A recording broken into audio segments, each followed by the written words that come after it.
Welcome into the Bogey Bro Banter. The two-man crew. Two-man crew. The Vu Man Shoe. That's like really dark. It's fine. I can brighten it. Why is it dark? Nah, we're fine. What's dark? Nothing. We're fine. I can do it in post. We're golden. I mean, I'm looking at her. We're fine. I can see my eyes. Yeah, it is what it is. Connor's not here today, dude. Connor cracked corn. I don't care. Apparently, I've had this cold for 2 weeks. Dude, people... I'm sorry. We're going to disc golf for a second. I need to watch whatever Brody said last night because he is he's convinced people, I think, that Kevin Jones couldn't go for it on 17. This person responded and said, I originally felt the same way. I think listening to Brody last night adjusted my mindset a little bit. I think there's a big gap in KJ's game not having some more overstable stuff in the bag. Do you think Brody, with nobody there to attack him, said some crazy things about us? I didn't know that Brody knew Kevin Jones's bag to the level to know that there's not something overstable. You think that Kevin Jones went to a 40-mile-an-hour gusty course with nothing overstable in his bag? That's what they're saying. Anywho, I've had this cold for 2 weeks where every morning I wake up with a slightly scratchy throat. Not even enough to annoy me, but just enough that I'm like, it's there. And then I have a little bit of congestion throughout the day, and that's it. And it's been the exact same way for 2 weeks. No different. It hasn't gotten worse. It's barely even enough to be a nuisance. Not even really at all. And apparently, this thing has been going around, I guess, and it can last a month and a half. Really? So I guess I'm I was going to ask if it was just allergies. Guess I'm getting... You know what? The funny thing is, I think I remember I'd never had allergies growing up. Because this is it got warm enough the past week and a half, 2 weeks that allergies. I never had allergies ever growing up, but I think last year I had a similar experience to this, and I thought to myself, I wonder if I've developed some more sensitivity to that. Every spring I get a cold, what feels like a cold, and it's just allergies as soon as the whatever it is starts blooming. And it lasts me 3 days, and it's gone. Well, so I just need a little of that Zyrtec. Well, see, I've had this for 2 weeks. That's what makes me think it's allergies. Because does it get better? Throughout the day, you start feeling a little better? By the end of the day, I feel the best probably. Oh, absolutely, yeah. I think you got some allergies. Do I need some Claret & Clear? Zyrtec, Nasonex, none of that's ever worked for me. It's as I was saying too, it doesn't even matter to me. It really is not bothering me. But obviously Connor today woke up and he was crushed. So I don't know. The day after we were outside for a lot of the day. So maybe he's more sensitive to this allergy nonsense. Because Connor and I have had the conversation multiple years in a row where we both have the same thing where we get sick early spring. Yeah, you did say that. And we're early spring. So when he texted me, I was like, yeah, makes sense. We were outside yesterday. I've always taken immense pride in my immune system. I always really side with it, and I think that in my lifetime I've done a really good job of barely ever getting sick. The last year and a half, and I realized COVID was a thing, but I feel like I've just been getting crushed. I just can't catch a break, and I'm like, what am I doing wrong? I feel like I probably eat better now than I ever have in my life. Well, not in my life, but certainly not my college days.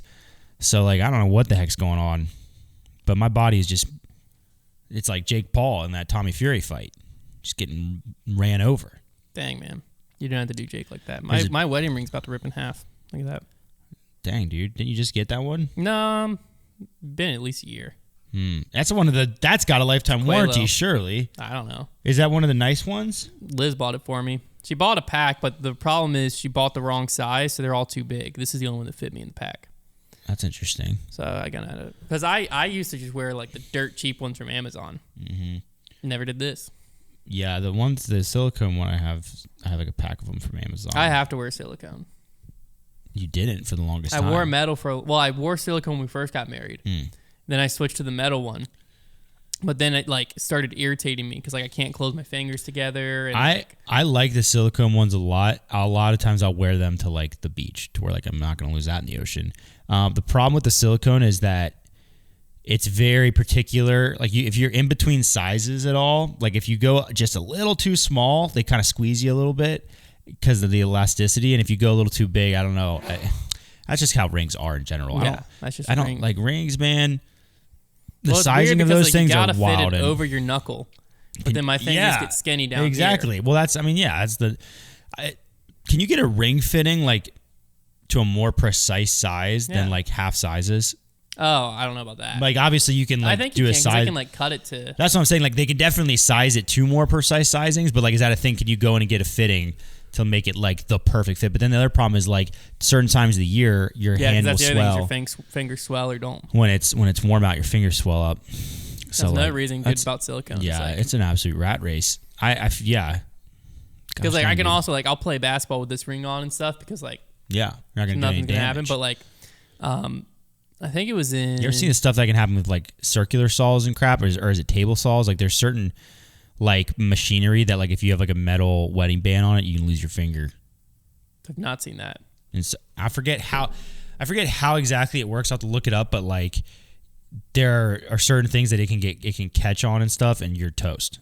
I did have there was a friend of mine who's older. He's older than me, but he was playing like an alumni or like some type of basketball game, and went up and dunked, and his ring got caught on the rung of the rim, and it broke his finger. It broke his finger, but then just ripped off and like ripped. He had a big cut, and then it broke his finger on the way down. How do I find what I'm trying to find without like being disgusted? Oh yeah, something happened to Jimmy Fallon. Jimmy Fallon had something happen. He tripped, caught his wedding ring on the side of his table, and almost ripped his finger off. Oh, so he just tripped and fell and caught. Dude, what the heck, dude? These things are dangerous. I don't know, man. Have you ever seen the? Oh wait, what is this? Wedding rings can cost you a finger. Have you ever seen the stall sop technology? Yeah, where you like put a hot dog up to it. How much money to do that with your finger? Because like finger? in theory, any finger. In theory, though, like So I gotta go like left hand pinky. The cut that you suffer in theory is not. You're not losing that finger like it's supposed to be, but you got to like go, and with enough force that if it didn't work, you're losing that finger.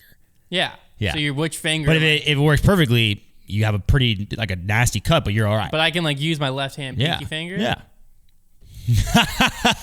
Because like it's basically what if you see that technology, like it's pretty darn impressive. And I'd say on top of whatever you take, whatever kind of like disclaimer insurance money situation you're getting out of it, you're getting that too. If you lose the finger, if it doesn't work, if it fails, also, I don't know if they even is a thing. They might just have like you might have to like. I'm sure you're voided because like I'm intentionally trying it. It depends how confident they are. If you didn't do anything to void it like by tampering, how much money? Basically how much for my left pinky finger is what you're asking me. Well, but I would say you have to assume that you're going to lose You have to be prepared to, but you also the higher chance certainly the much higher chance that you keep that finger and you just get a nasty cut and it hurts real bad. Do I get to pick where I'm getting cut at?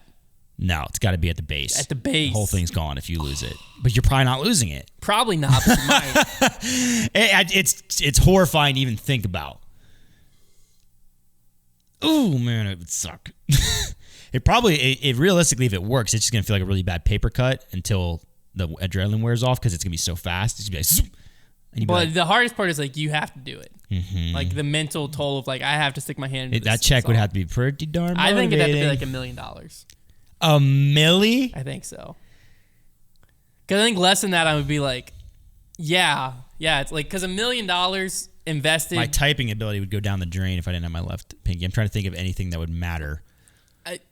No, like it's more so. I'm more thinking of like I have to be willing to put my hand in the saw. I'm not like life after the saw. If you're just like it's just like how terrifying like if you're it just is. gonna wake up and my pinky finger's gone, right? That's a different that's price. a few $1,000s or something. A few thousand? Well, I mean, like what is my left pinky good for? What do I use it in? I'm not looking like an alien. Typing would be a big one. But like it probably affects your grip in a lot of ways. I don't know. I mean, what do I hold my left hand? I'm just saying, like it wouldn't be a few thousand. It's not that. It definitely would change though. Having to do it yourself is a lot worse. Having to do it is a lot worse. That's the one that's gonna make the money high for me because like I have to be like if you're like $100,000 like.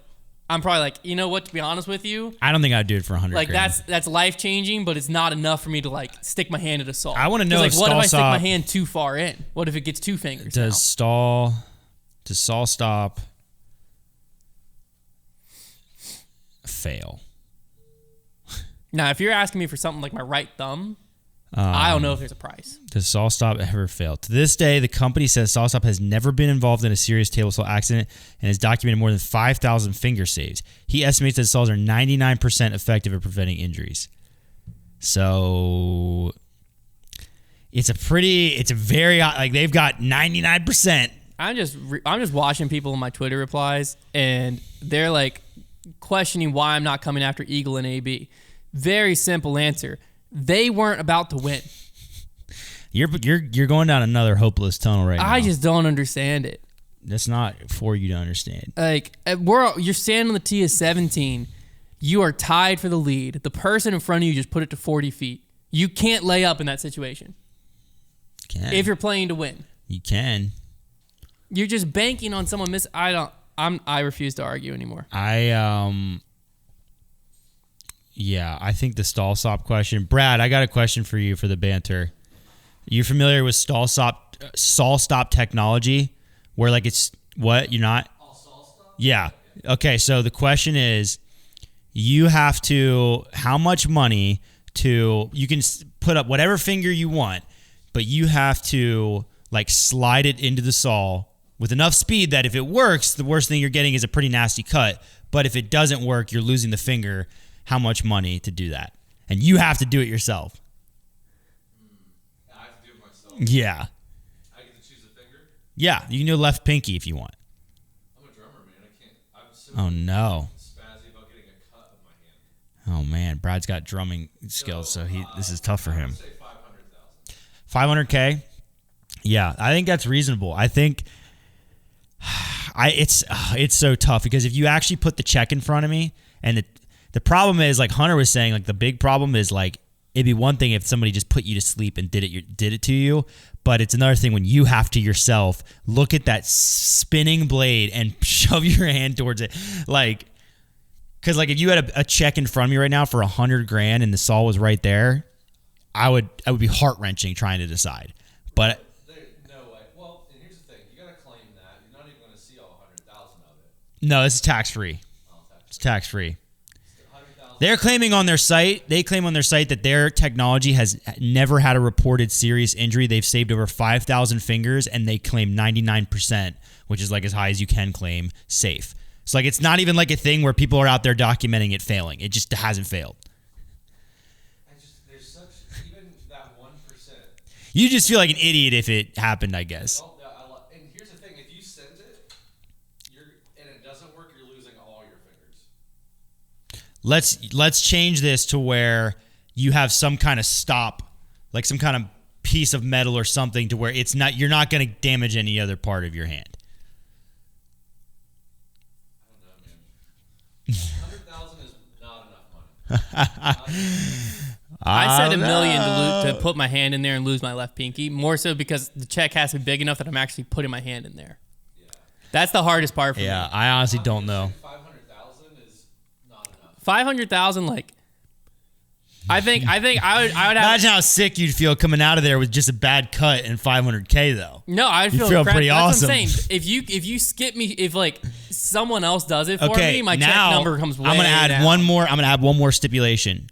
Prior to you going, you watch 3 more people go in front of you, and it succeeds every time. And you see their cuts, and they're all. Statistically, my odds go up of it not working. That's true. More people have done it. I'm not changing the question. That's just the question. I don't think it changes me because I still have to put my hand there. Yeah, I don't know. Like I can't. Because like it's like you're at, like we went to Jamaica once and we had to jump off. Mm-hmm. Like you climbed up and you could jump off this like 80-foot tall thing. Yeah. I'm terrified of heights, but it's too dangerous for you to climb back down. So when you get up there, you either jump or they push you. Those are your 2 options. Oh my gosh! And so I like climbed up and then I watched my sister go, my brother go, I think my cousin go. I watched them all do it, and they're at the bottom yelling. It didn't change how terrifying it was for me, just because they succeeded. You're right, but I think it would you have the fear part of your mind and the logic part of your mind. I think it would ease the logic part a little bit, but the fear part wouldn't change. The fear part would still be just as scared. You're not going to feel any better about it, but your logic part would be saying, okay, I think I actually have a good chance here of not losing my finger. I promise you that in $10 million, we would not be able to do it ourselves. That's what I'm saying. It's so hard. For 10 mil? No, I'm not saying you won't. No, like I know how you're saying. Like you don't think we would be able to get it. You're using your lizard brain at that point, which is fight or flight, and you are not going to do it. That's what I'm saying. It's so hard to like convince yourself. I agree. I don't know if I'd be able to like physically move my arm. I think if the motivator was like high enough, not even monetarily, but like saving somebody, then I could do it. The only way I could do it is crazy, dude. I'd have to have a really fast motion where I don't think about it. But at that point, you're risking all your fingers. No, I said there's a stopper on there. Your fingers are on at risk.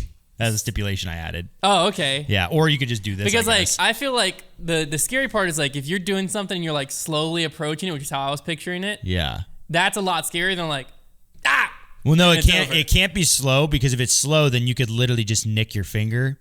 But it has to be fast enough that you're going to get the full extent of a cut that when it still works, though. Which what I've seen in the images, it's like you're not losing your finger, I don't think, but it's like it's a good gash. It's not like a paper cut, like because if I just had to nick my finger on it, I think I could probably pony up and do that. I just don't think I could like slowly get my finger close. I think my hand would be shaking so much. I think I'm much more likely to just be like whoop whoop. You're like, well, you know how I know I couldn't do this is because you know how kids would do that with fire? Yeah. They would go through the flame. Like, I could never convince myself to do that. Really? No. I could do that I'm an absolute coward. I could do that all day. What amount of money are you doing that with the salt? Did you... yeah, I never said I could. Like, I was just paying the question. Did you, like, lick your fingers and put the flame out? Oh, no way. Oh. No. Okay. No. No, I was never offered money. If I was offered money... $10. No. I have a candle right here. No. You just have to... Not for $10. 20? That one scares me a lot. Really? The just whipping my hand through the flame, I understand that works. I've seen it done so many times. But doing that to a flame, licking my finger, that scares me. Really? I mean, I understand. I mean, but it's touching like fire. More than like $20 scares you? Like, oh yeah, much more. What's the price I have to pay you to just? Have you done this before? Yeah. Okay. Several times. Then what? For free. Yeah, just because it's a party trick. Well, considering how confident you guys are, I'd probably do it for like, and the worst burn I'm getting is not going to be. That's the thing. Is like you're not. So really I would probably do it for $100. Wow. Okay. Would you dip your finger in? Oh, I don't know about that. I thought you were going to say on Mythbusters, they did one where the myth was, I believe it was like cold water. I think they went from cold water to like magma, some kind of melted metal. And they tested it with like a sausage first, where if you go like this, there's like a reaction that's happening that creates like a seal around your finger to where like you can get your finger out before it hurts you. And then they did it. They legit put their real fingers in magma metal and it worked and they survived. So like maybe if I had Jamie and Adam from Mythbusters with the saw stop thing, maybe then I'd do it because those guys have been able to do some pretty crazy stuff. I think they're my safe place. I don't know, man. No pain, no gain. You know what I saw the other day? You remember the show Fear Factor? Remember that back in the day? Someone else just said, "Why can't you just admit you're wrong?" And I'm just responding to them like, "It's an opinion on how you should act down the stretch of a tournament. Nobody." This is gonna be like a continuation throughout this I just podcast. am like getting. This is why how can people defend that you step up to the tee of 17? You're tied for the lead. The person you're tied with went first and put it to 50 feet, and you grab a putter and laid up. Not even like and. Laid up to a spot, you still have to throw a 3 on your I don't have a problem with them defending it. I have more so a problem with saying it's the absolute truth when A, the guy lost, and B, it's an opinionated take. Like it's there's no objective truth really involved. Do you remember Fear Factor? Yeah. So first of all, I forgot that Joe Rogan hosted that. Really funny. I'm gonna just throw in that he lost and say I watched a player lose in a way I disagree with, and that's all. I saw a clip the other day from Fear Factor. I never really watched it. I just remember it being on. And some of the stuff that they were doing on that show was just nuts. Like, they're basically like doing this challenge, and they're like, okay, there are hockey pucks at the bottom of this giant tank, and you've got a snorkel. Oh, and we're going to just dump a bin of snakes into the pool with you. Just like hundreds of them. Just are going to be swimming around with you. And I'm thinking to myself, like, oh my gosh, I thought this show was like, oh, are you going to eat this bug? No. No, Fear and the Factor funniest part is, it's not funny and it is like they dump all these snakes in and you can tell that like maybe half the snakes were able to swim. And they all just look like they're starting to drown. And people in the comments were like, I mean, you could never do that these days. No, like Fear Factor in general, all that you could. Yeah, I don't know, dude. There's some fears that were more like heights related or stuff like that like you're gonna have to like zip line or like that's one thing. But when it was like the eating stuff, forget it. Or if it's like I don't snakes, man, I'm not getting in that tank. No, that was sir. my whole thing. Is like there is no amount of anything that's making me do Fear Factor.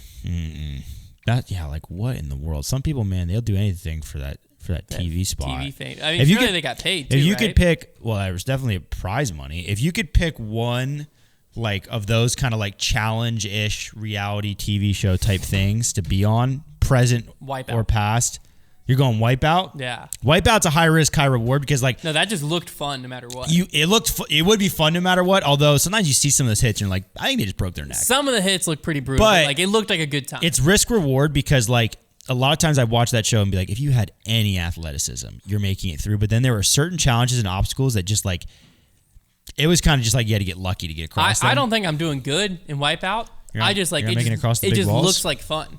It did. I always wanted to be on Wipeout. I always wanted to give those courses a try. I would say, yeah, that honestly is a great answer. Wipeout just seemed like a good time. I think the Amazing Race. Which one do you would be think cool. you had the best chance at winning? Probably Wipeout, realistically. You think so?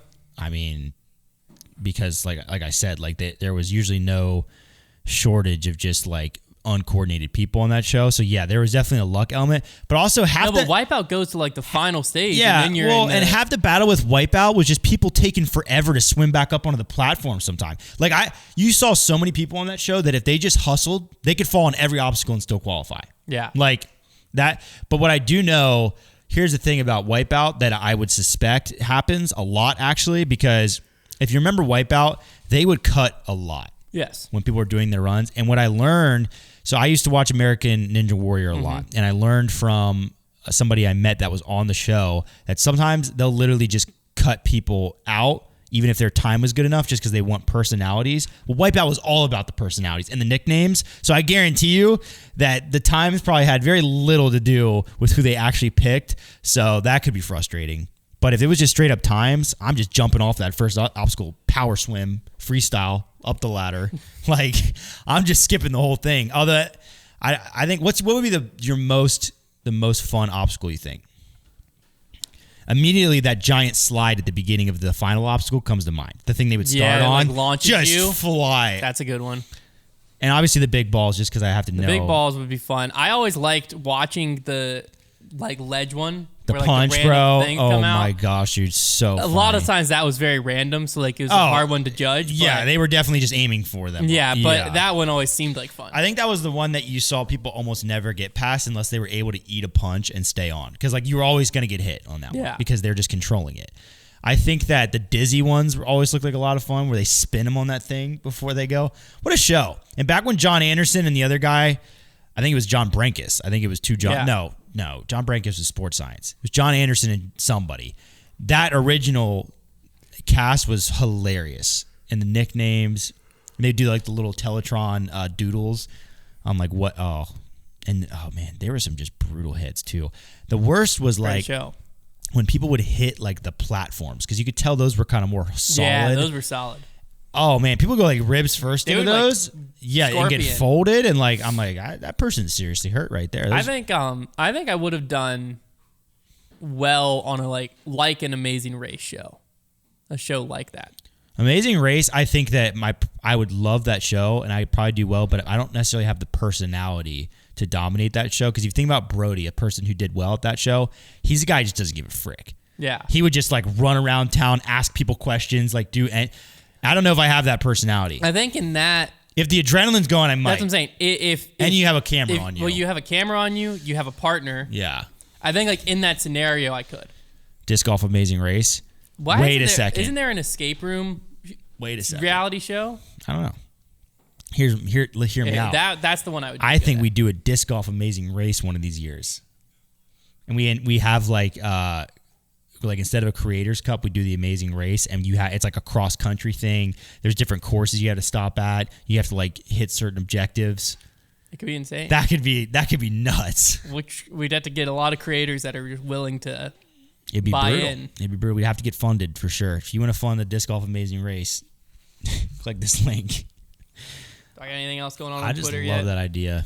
Hunter, dude, you need to stay out of there. It's not going to end well for you. You're going to be hurt. Like, I don't understand how people disagree with that. Like, I can't see the other side. I can see the other side. But it's only, I can see the other side on like hole 16 and some of the other holes. 17, when you're tied for the lead, I have a hard time seeing the other side. I can see the other side. I just said I didn't agree with it, but mainly because Calvin is, like, I think that the biggest thing is that Calvin didn't make his putt and KJ got up and down. I think it would be tougher for people to argue. I think if Calvin makes that putt, which you have to assume he's going to, and Kevin Jones missed that 30-some footer, then I think a lot more people would agree. Because he would have been down by 2 going into 18. Mm-hmm. Yeah. It's true. I just like things being in my hands. I don't like being like... He doesn't like it. Not a risk taker. A calculated risk taker. I don't like being like... You like taking the risk on yourself, not on somebody else. I like it being, well, I tried going for 17, turned over on me, I just didn't do it. Versus I laid up twice and he hit the putt. Yeah. Like, I don't like the sound of that. Doesn't sit well with the guy. It doesn't sit well with me. We'll see it. We better see that attitude on Friday. It's just my mindset. That's going to be a tough scene for you. That's going to be... We're playing a filmed round on Friday. We don't have... I guess I'm battling you. I'm just saying those comments better not catch you laying up, or they're gonna be mad. Like if I'm in a battle, I'm not gonna lay up. You won't do it. You won't know you're in a battle because it's flex start. The only way I would lay out, that's what I'm saying, is you won't know your battle is flex start. But like the only situation I'm laying up. Well, if you're losing to anybody on the card, you know it's a battle.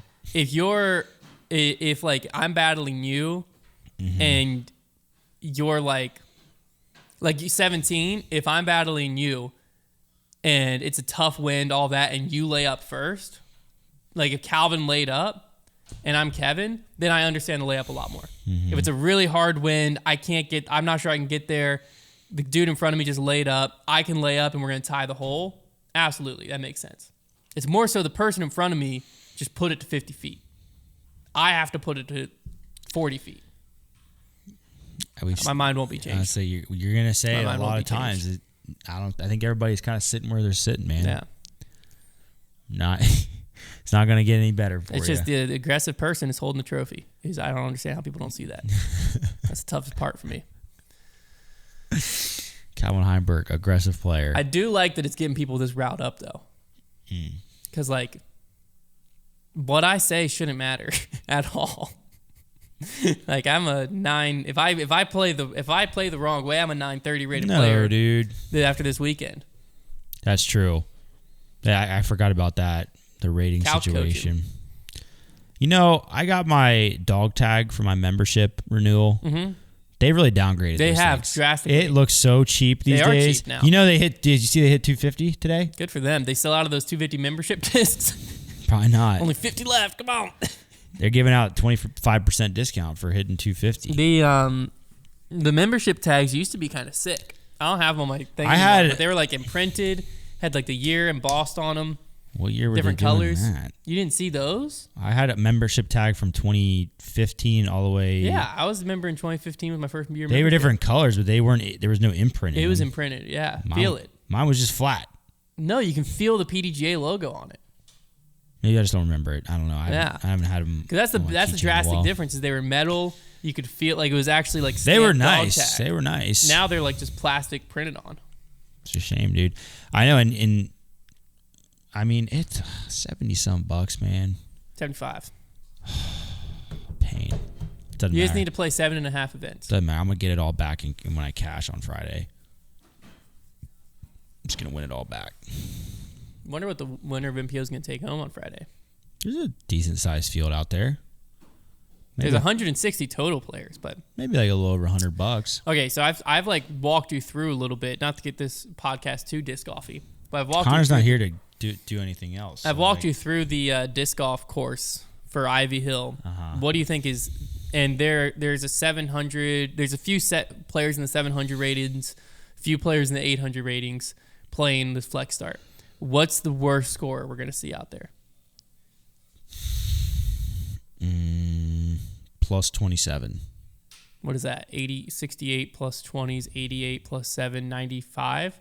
I think at least one person shoots over 100. Triple digit club? I think so. That's a tough scene. Because it's also, you got to think of the rain. I can say a lot of things about my career. I've never shot in the triple digits, even at like a 27-hole course. Never been in the triple digits. I think with the rain too, rain and wind. In golf, I've definitely been in the triple digits. I think there's at least one player in the triple digit club. There might be multiple. Gosh, I hope not for their sake. And what is the weather going to be like compared, like when we tee off compared to the rest of the field? That's the real question. What if it's like not going to rain in the morning? No, I think it's. I feel like it's all day, but that would be rather cheeky. Forest VA weather. If we just snuck all the worst of it, and we can hit Friday, please. Precipitation. I mean, it rains harder as the day goes on, but it's what's the percentage? A little high. Like it's during our round 70%, 80%, 80%. Then rest of the day 90%, 80%, 80%, 80%. Like it doesn't stop raining until like 11 p.m. It gets down to 50%. I like our odds though. Here's the good news about rain all day though. I feel like it's very true, especially for this time of the year. I feel like when you see rain all day, it's more likely to be like just a soft rain. Whereas if you see those rain for like a couple hours, that's when you're worried about, is that going to just be a downpour? It's supposed to rain 0.73 inches total, but it's going to rain for 24 hours straight. That's not that crazy. So like that shouldn't be that bad. Because like there is such a crazy difference. Like rain is there's such a range to it. Like rain can be just like a nice little drizzle that doesn't even matter. Or it can literally be blinding. You can't do anything in this rain. Yeah. And I feel like the weather needs to be giving us more. That needs to be reflected more. Because if I see 100% chance of rain, let's say I've got a baseball game and I see 100% chance of rain all day, I'm going to look at that and feel defeated. But what if it's just a little trickle? Then it's not going to matter. Yeah. Let's do better, weather apps. Let's do better. You think? I mean, they can't even really predict when it's going to rain. You think they can predict how hard it's going to rain? They can predict when it's going to rain a day out. The clouds are moving right at us. I think that I want the percentage thing, and then I want like a 1 to 10 scale of how hard it's raining. 10 is like run for cover. 1 is like spitting. That's the radar colors. That's the color thing. I know, but I want that more accessible. It's all I'm asking for. That's it. That's my one wish. You can get that on your phone. You can just look at your phone. It's not on the first page though. Like the first thing I click at. Scroll down. No. I want to land on this. I want to click here. The tough part is and I want to see a you've already scale. done too many steps. Exit. I know where the radar is. Just scroll down, baby, right there. Yeah, but that's not telling me tomorrow, is it? That's telling me right now. It's not even gonna tell me tomorrow. 12 hours. That's all they can go. So that's how they need it. They need a different system. But they can't predict the weather that far in the future. They can do anything. We landed on the moon. We can get a 1 to 10 scale of rain speed. Well, the problem. I want the velocity actually. The problem too is it's got to know your exact location. What is the terminal velocity of a raindrop? For a raindrop to kill you? Or no, what's its terminal velocity? Like as fast as it can go? Yeah, I want to know how fast is rain hitting us. Surely it matters about the size. Yeah, I'm sure, but I just want to know like your average raindrop. How fast is that thing going when it hits you? And would the number shock us? The maximum, in still air, the terminal speed of a raindrop is an increasing function of the size of the raindrop, reaching a maximum of about 10 meters per second for the largest drops. That is not fast. 20 knots. So that's about, 20 miles an hour? Yeah. Is that how that relates? Yeah, it's pretty similar, I think. That's it. That is so not fast. You're telling me... To reach the ground from 4,000 meters up, a raindrop will take at least 400 seconds or about 7 minutes. A raindrop's falling for 7 minutes? That's what it says. That does not even seem fathomable. So how quickly does it reach? That sucker is in the air for 7 minutes before it hits the ground? Precipitation drops smaller than 0.02 inches in diameter are called drizzle. The terminal velocity of a cloud droplet is about 10 microns in radius.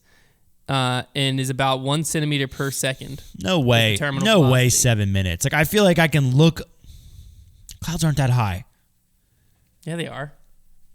When you're cruising. Well, but 4,000 meters is 12,000 feet. Is that right? Yeah, that would be right. That's you cruise really not that above far up, you cruise yeah. above that in a plane. Yeah, it takes 7 minutes for it to fall from that cloud to hit you. It does. It does. How long does it take for a human to fall from that same amount? Well, what's the terminal velocity of a human? I don't know. I just want to know, like, when people skydive, like, I always feel like they're not in the air for that long. 200 kilometers per hour. When you're skydiving, 200 kilometers per hour. So 200 kilometers really per hour. Fast. 4,000 meters to kilometer. That's 4 kilometers, right? I don't know what you're doing right now. A kilometer is just 1,000 meters. Yes. So that's 4 kilometers. What's 4 kilometers? 4,000 meters is 4 kilometers. Yeah. Yeah. Kilo is 1,000. Yes. So a human. Brad's nodding yes. And so a human's falling from that in like 3 seconds? No. Not true. About 200 kilometers an hour. An hour. Not a minute. That's some math going on in my head. I was like, that just doesn't make sense. 120. Okay, so 200 kilometers an hour. So we can just go You down. got to divide it by 60 twice. 200 divided by 60 divided by 60. Then times 4,000. No, times 4. Times 4. I'm lost. Where does that leave us? 22 seconds, I think. It does. Here's the point. Math. It's a lot less than 7 minutes. Okay, no, let's just, what we really need to do is, what was the raindrop? Raindrop is 10 meters per second. We just need to convert that to kilometers per hour. That's what we need to be doing. So 10 meters a second times 60 seconds is 600 meters a minute times 60 minutes. That's 36 kilometers an hour. And a human's at 200. So if it was going to take 7 minutes, 200 divided by 36 now we're getting somewhere. is 5. So a human falls 5 times faster than a raindrop. So if it was going to take someone 7 minutes, what's 5 times faster than 7 minutes? What, like a minute and a half? Yeah. Somewhere in there? 1.5 times 5 is 7.5. So about a minute 15. Whereas Dang, a raindrop dude. takes 7 minutes. Skydiving, you're up there a bit, huh? Dude, raindrop, really? 7 minutes? Do we have cameras good enough to, like... This is a stupid question. I just want to be able to follow a raindrop on its descent. Yeah, can we get an FPV drone up into a nosedive? An FPV drone with Because if it apparently macro lens. Okay, because if we can follow humans, like if you can skydive and you can follow a human to that's the ground, another human skydiving with a camera. right? So that's what I'm saying. Like you're going faster than the raindrops at that point. If you're in the rain, you're leaving them in the dust. But yes. Would you have said that? Like if I had said that to you makes sense. Before this conversation, if I had said to you, if you fall and I drop in the water, who's winning? Would you have said the human? Definitely more mass. That part makes sense, but for some reason I feel like rain is fast.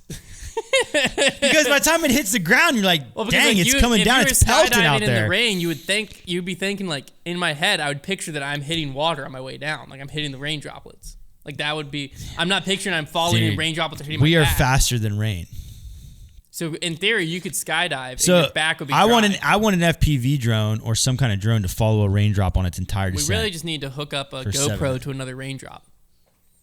To just capture it the same way we capture skydiving. Hook it up to a raindrop? Yep. Like attach it to the raindrop?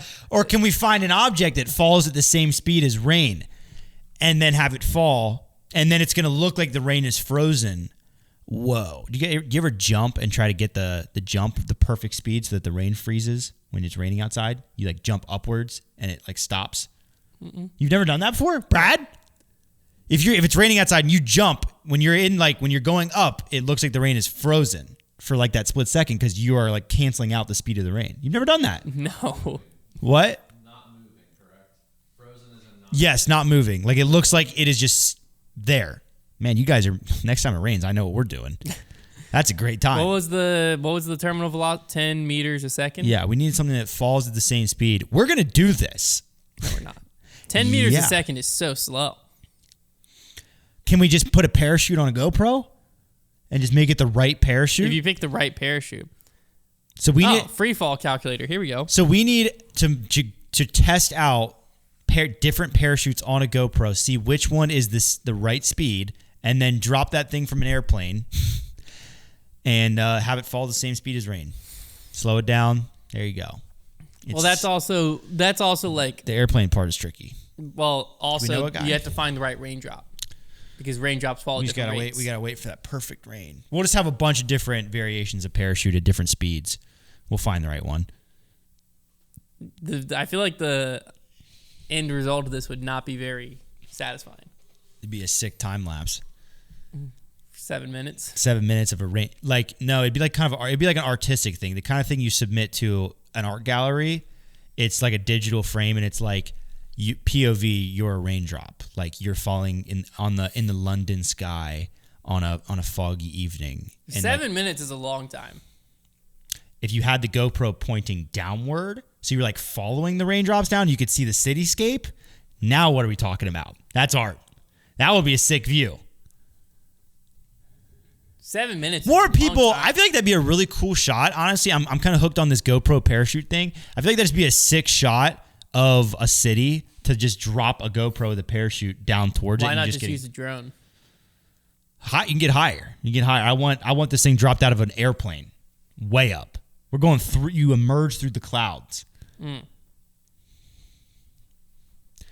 When you skydive, if you put you are below the clouds, aren't you?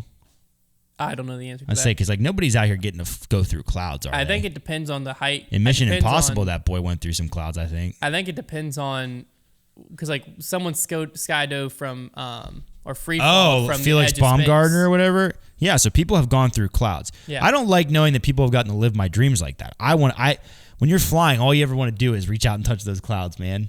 I just would feel like water. Yeah, but like it doesn't change the fact that it's awesome. If you put water skis on a GoPro and dropped out of a plane, is it staying on the cloud? No. Now we're just getting ridiculous. How big of a surface area could you build something that makes it stay on top when of the cloud? When like a plane goes through the clouds? Is there a splash? Is there any amount of a splash that happens? Well, I guess it's vapor. It's vapor. Is there an object that is less dense than vapor that you could drop out of a plane and have it sit on top of a cloud? There's that one material I've Tungsten. seen. No, there's a material that's like lighter. Oh my gosh, hold on a second. I got to find this. Lightest material or least dense material. You can buy it. What was it called? I need to look up that you can buy. This is important. Graphene and aerogel rank highly among materials considered to be the lightest and strongest on the planet, but they both pale in comparison to the blah, blah, blah. Aerographene or graphene-based aerogel with a density of just 0.16 milligrams per cubic centimeter. It's widely considered the world's lightest material, and it's 10 times stronger than steel. So I'm guessing we can't get this stuff in bulk, or else why are we not doing stuff with it? Why are we not building armor out of that crap? Are you kidding me? What is this? It's a mixture of graphene and aerogel. This extraordinary material is 7 times lighter than air, can fully recover from more than 90% compression, and can absorb 900 times its weight in oil. Nike. Like, what is that? Wake up call. Is your shirt like floating off of you? Bro, I'll do anything to get a hold of this. In 2013, a group of scientists led by Gao Chao discovered aerographene at, you've been to China before. What's that university? How would you pronounce that? Zhejiang University. The team formally developed graphene-based materials which are exclusively 1D or 2D compounds. They initially freeze-dried graphene oxide with carbon nanotube solutions and removed oxygen. The result was a 3-dimensional material known as aerographene. Future applications. Here we go. Like most remarkable discoveries, the aerographene might sound like a pipe dream that's a long way off, but it boasts some fantastic applications. Due to its exceptional qualities, it can be used for a wide variety of purposes, including removing dyes and oils from water. That sounds stupid. And air purification as supercapacitors. I want armor.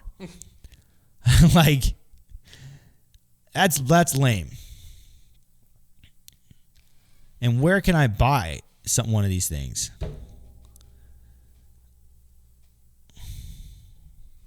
This aerographene stuff is crazy. If something's lighter than air, does it just float? Like, does it just, like, helium is a gas Yeah, wait a that's second. lighter than air. Yeah, like, if it's considered a solid and it's lighter than air, but is gravity strong enough to pull it through? Probably. But why does helium float? Well, it's a gas. Like, why does a helium balloon... It's a gas, so it's not a solid. But why does a helium balloon float? Well, it's filling a solid. I feel like gas has different properties than a solid. Like It definitely does. Like a solid, I feel like So it might be lighter than air, but if gravity is strong enough to pull it down, then it's still going to pull it down. Back to this, then. How many things are lighter than air but are just getting pulled down by gravity? Back to this thing. Us. Are we lighter than air? Could you put that on top of a cloud? Okay, here we go. Can you put something on top of a cloud? And then how much of it would we need to be able to attach a GoPro to it? Mm-hmm.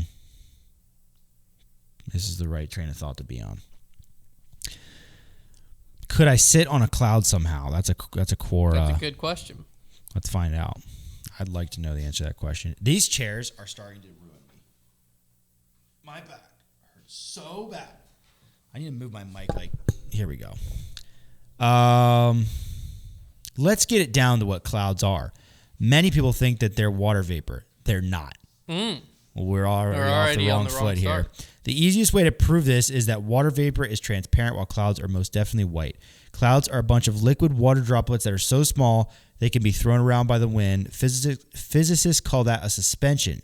Therefore, sitting on a cloud is sitting on minuscule water droplets. You can't even sit on water on the ground. Why would you up in the sky?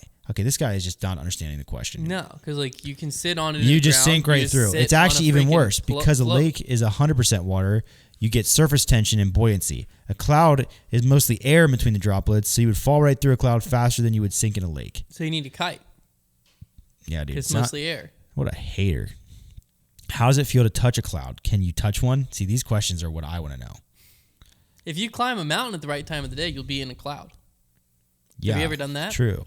No. Maybe. Yeah, I feel like... walking through a dense fog is the same as a cloud. Yeah, it's just a lot less cool. I feel like that would be how it would be, is it would just be oh, it's foggy. Like if you were in a cloud, you'd be oh, it's really foggy in here. And you'd be well, this is stupid.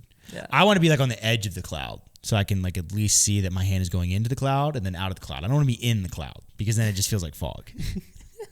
You understand? I do.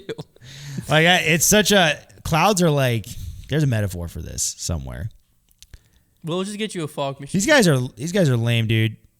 He's scientists can't have fun. This guy's just been there quite a few times as a paraglider pilot. Ever walked out on a foggy day? That cold, clammy feeling feels just like that. Fog is simply a cloud that's formed at the ground level. Yeah, that's what I just said.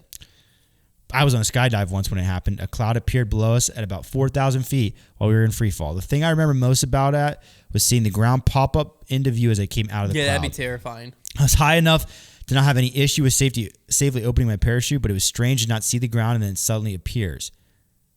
My jumpsuit, hands, and face were a little damp when I landed from the moisture in the cloud. That's sick. I've never wanted to skydive, but going through a cloud makes it a little more enticing. Not enough. Not enough. All right, let's make the sound of your hand touching a cloud. Okay, that's good. I got this.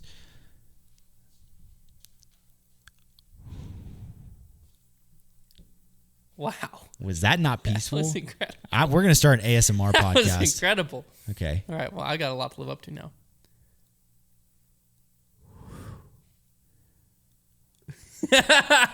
You're welcome, everybody. I'm going to start crying. That was so beautiful.